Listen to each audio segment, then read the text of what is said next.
qu'est-ce que la démocratie? Quels sont les piliers de la démocratie? C'est 1, la majorité, 2, la liberté, 3, l'égalité. Les Camerounais sont allés aux urnes le 12 octobre pour choisir le meilleur qui peut diriger le pays. Ils ont eu tout. Vraiment, les histoires, il n'y a pas eu de route, il n'y a pas de trou à Casablanca. Les Camerounais sont allés aux urnes choisir le meilleur. Et ils vous ont dit à 53% que le meilleur parmi les candidats, c'est Paul Biya. Ces discours passéistes, c'est du déjà entendu. On ne va pas chaque fois nous ressasser le passé des choses et les gens ne sont pas honnêtes. Bouba, moi je viens d'une petite ville qui est à 60 km de Yaoundé. Mon village c'est Essé. Il y en a ici qui sont fils de magistrats, moi je suis fils d'agriculteur. Pour que ma mère parte d'Essé pour venir vendre le bâton de manioc à Yaoundé, 60 km est passé 3 jours. En route. Ça, c'était à l'époque. À l'époque. Mais aujourd'hui, Bouba, vous m'appeliez hier soir. Vous étiez au village. À 45 minutes, je suis à Yaoundé. Ok. Regardez tout ce qui a été fait par le chef de l'État. Mais les gens ferment. Il y a la myopie intellectuelle de certains. Ils ne regardent que ce qui n'est pas bon. Allez, et ils ne veulent pas dire les Camerounais ont eu le temps de faire le bilan du président Biya, de voir qui est le meilleur d'entre eux. Certains ont choisi le bon diable, tant mieux pour eux, mais aujourd'hui, on a un président de la République qui est élu, qui est le président Biya, et le président Biya va gouverner avec tout le monde. Alors, un tout pan au discours du président de la République, il parle de la lutte contre la corruption qui pourrait être enclenchée. Est-ce qu'on peut s'attendre à une opération au épervier pour sécuriser également les caisses de l'État qui sont pillées par ces hauts commis de l'État? Monsieur Bouba, vous voyez qu'il y a beaucoup de paperasse devant moi. C'est parce que quand j'ai su qu'on devait faire l'analyse du discours du président, je me suis dit que je devais imprimer ce discours, c'est ça qui est là. Je voudrais être d'accord avec tous ceux qui m'ont précédé, qu'il y a beaucoup du réchauffé dans le discours du président, surtout on a le sentiment que chaque fois qu'il dit que la lutte contre la corruption va s'intensifier, n'est-ce pas, les spolieurs, la fortune publique se multiplie. C'est-à-dire le viol sur la fortune publique se multiplie et les caisses de l'État sont de moins en moins assainies. Mais je voudrais me permettre quelque chose qui peut peut-être m'amener à croire au président de la République. Ça pourrait être une naïveté. C'est parce que je l'ai entendu appeler Dieu. Je l'ai entendu appeler Dieu. C'est pour la première fois que j'écoute le président de la République. Il dit, je voudrais en cette occasion solennelle renouveler devant vous un engagement que j'ai pris depuis le passé temps, celui de rester fidèle aux idéaux qui m'ont guidé depuis mon accession au pouvoir, celui de me consacrer entièrement à la mission sacrée que Dieu Tout-Puissant et le peuple camerounais souverain ont bien voulu me confier. Où est le problème là? C'est la première fois que j'entends le président... Le président est croyant, il est chrétien.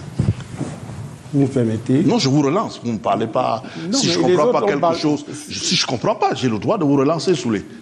Vous savez... À moins que vous ne pensiez que je n'ai rien à faire ici et que je ne dois pas vous relancer sur une question qui... Vous avez relancé, vous me laissez permettre de continuer. D'accord, ok. Je vous dis que c'est la première fois que le président de la République convoque Dieu. C'est pour insinuer quoi? C'est pour... Et en l'espace de 2 minutes, il dit encore... En ce jour où j'entame un nouveau mandat, de par la volonté de Dieu et du peuple camerounais, je voudrais tendre la main à tous et à chacun. Nous devons ensemble jeter les bases d'un avenir encore plus promoteur pour notre cher et beau pays, notamment pour notre jeunesse. Je continue à dire que, j'en appelle donc à l'union sacrée, joignez-vous à moi pour que nous puissions ensemble, dans la paix et la concorde, relever les formidables défis auxquels notre pays est confronté. Je remarque d'entrée de jeu qu'il y a 2 clans qui ont rédigé le discours du président de la République. Lesquels? Il y a un clan des modérés, de la souplesse, des gens en réalité qui pensent que le président de la République, pour ce mandat, ou alors pour la 9e prestation de serment, qui pourrait être la dernière, est capable, n'est-ce pas, d'être souple. Maintenant, le deuxième clan, c'est l'aile dure du Hamas, qui est venu avec beaucoup d'arrogance, parce que quand il dit cette paix a malheureusement été perturbée par des troubles survenus après le scrutin en raison de l'attitude de certains politiciens irresponsables. Qui sont les politiciens irresponsables? S'il faut parler des politiciens irresponsables, il y en a tant dans l'opposition et dans les équipes du renouveau. Parce que quand vous voyez l'arrogance, quand vous voyez comment est-ce que les gens, l'insolence, ce n'est pas l'attitude des politiciens responsables, c'est de l'irresponsabilité. C'est d'irresponsabilité parce que j'estime que le président de la République, une fois président de la République, on ne doit plus trouver ce genre de discours.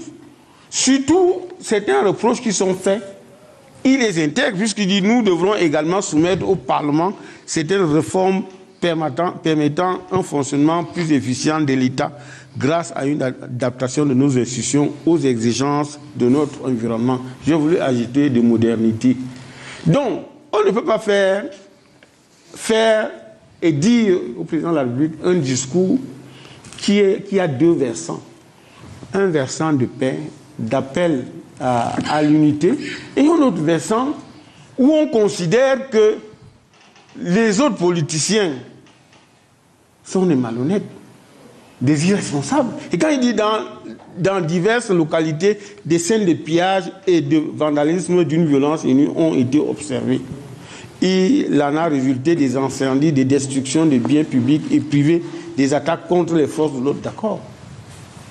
Est-ce que vous êtes convaincus que ce sont les candidats qui ont envoyé les gens piller? Non. Et je ne suis pas très d'accord avec Obama qui pense que c'est Chiroma. Vous faites porter une charge assez lourde à Issa Chiroma. À un moment donné même, Issa Chiroma pouvait parler, on ne l'écoute pas.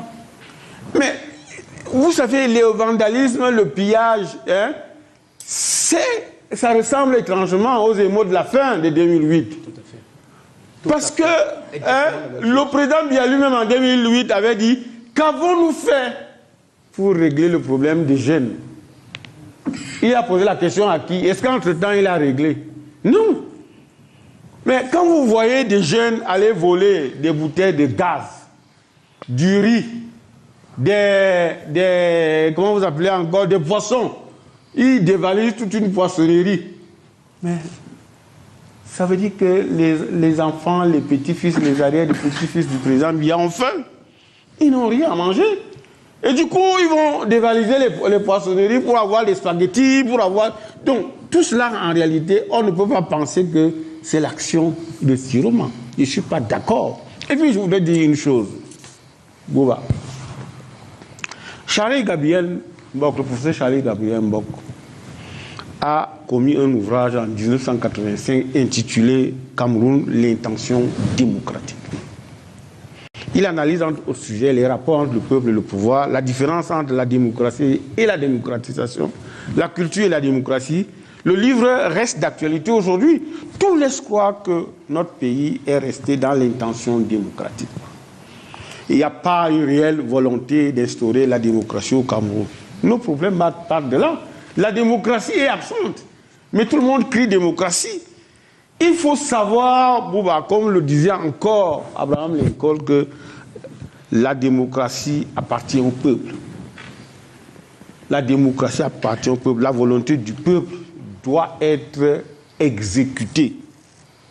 Mais sauf que depuis un moment, les deux présidents, le président Ahidjo et son fils spirituel, le président Paul Biya, n'est-ce pas, sauf sur la démocratie, malheureusement, une démocratie qui est enjambée par la confiscation du pouvoir.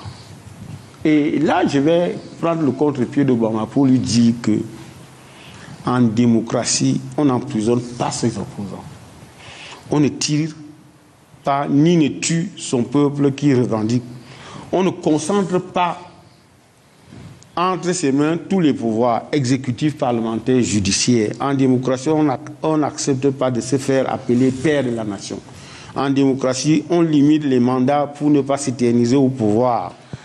En démocratie, les règles de jeu sont consensuelles et non piégées. Et pour finir, Bouba, parce que je vois que vous voulez passer la parole, je voudrais dire que l'ADN de la démocratie, n'est-ce pas, c'est la libération du pouvoir. C'est les différents mouvements dans la gestion de ce pouvoir.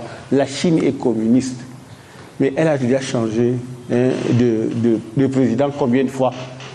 Peut-être au moins 4 ou 5 fois, alors que le président Biya conserve toujours le pouvoir. Une petite précision d'Ernest et ensuite on va... Non, je voulais dire à Soulé que son discours me semble un peu dangereux. Monsieur Chiroma ne s'est jamais désolidarisé de ce qui s'est passé. Monsieur, est-ce que vous savez que l'école de son ancien camarade de parti, monsieur Yerima, a été incendiée? Vous le savez, vous dites que les enfants sont entrés à la poissonnerie parce qu'ils avaient faim. Et ceux qui volent les cercueils? Moi, j'ai vu une vidéo. Alors, ils veulent mourir, ils vont voler les cercueils pour faire quoi? C'est l'irresponsabilité de Chiroma et de ses relais qui a envoyé les gens dans la rue. C'est l'irresponsabilité de Chiroma qui a fait tuer les jeunes et quelques membres des forces de l'ordre. Monsieur Soulé, ce n'est pas de la faute du pouvoir ou bien de ceux qui gèrent. Qu'est-ce que vous voulez? Quand on incendie une station de service, quand on va voler du poisson, on vole des... J'ai vu un monsieur avec 4 ou 5 bouteilles en main, je sais, il fait le tour, on montre sa photo, fait le tour de la toile. Nous sommes en République, monsieur Soulé. Et la République dit qu'après une élection présidentielle, la seule entité en même de proclamer les résultats, c'est le Conseil constitutionnel. Le professeur Kamto, qui est considéré par certains comme le pape du droit, il a dit que les décisions du Conseil constitutionnel sont dogmatiques, on ne les discute pas. Mais M. Chiroma, en s'auto-proclamant, en organisant les villes mortes, simplement parce qu'on lui a dit que les actes sont alignés, est responsable de tout ce qui s'est passé. Ernest Obama, Soulé, s'il vous plaît. Soulé, s'il vous plaît. Parce que vous ne pouvez pas être dans un pays et vous pensez que votre challenge, avec que vous êtes allé au sprint final, à 35% l'histoire de voix, il a raflé toutes les voix de la diaspora et vous dites qu'il est responsable. Arrêtons ça.